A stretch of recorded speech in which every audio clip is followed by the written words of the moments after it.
حضرت ابو ہریرہ رضی اللہ تعالیٰ عنہ فرماتے ہیں کہ ہم حضور صلی اللہ علیہ وآلہ وسلم کی خدمت میں غزوہ حنین میں حاضر تھے۔ آپ صلی اللہ علیہ وسلم نے ایک شخص کے متعلق جو کہ اپنا اسلام بھی ظاہر کرتا تھا ارشاد فرمایا کہ یہ شخص دوزخی ہے۔ لڑائی کے میدان میں آیا تو شخص نے بہت سخت جنگ کی اور خوب جوڑ دکھائے۔ ایک صحابی رضی اللہ تعالیٰ عنہ نے خدمت اقدس میں حاضر ہو کر عرض کیا، یا رسول اللہ صلی اللہ علیہ وآلہ وسلم، جس شخص کے متعلق آپ صلی اللہ علیہ وآلہ وسلم نے جہنمی ہونے کا ارشاد فرمایا ہے، واللہ اس نے تو اللہ کی راہ میں بہت سخت مقابلہ کیا ہے اور لڑائی کے جوڑ دکھائے ہیں۔ آپ صلی اللہ علیہ وسلم نے وہی ارشاد فرمایا کہ وہ شخص یقیناً دوزخی ہے۔ یہ سن کر خطرہ تھا کہ بعض لوگ شک کرنے لگے۔ اسی اثناء میں اس شخص نے زخموں کا درد محسوس کیا اور تاب نہ لا کر ترکش سے تیر نکالا اور گندی بکواس کرنے کے بعد خودکشی کر لی۔ لوگ بھاگتے ہوئے نبی اکرم صلی اللہ علیہ وآلہ وسلم کی خدمت عالیہ میں حاضر ہوئے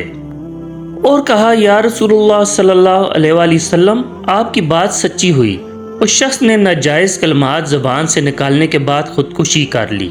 آپ صلی اللہ علیہ وآلہ وسلم نے ارشاد فرمایا، اے فلاں، اٹھ کر اعلان کر دو کہ جنت میں صرف مومن ہی داخل ہوگا۔ حضرت عبداللہ بن مسعود رضی اللہ تعالیٰ عنہ حضور صلی اللہ علیہ وآلہ وسلم سے، جو کہ سب سے بڑھ کر سچے ہیں اور سب لوگ آپ صلی اللہ علیہ وآلہ وسلم کو سچا مانتے بھی ہیں،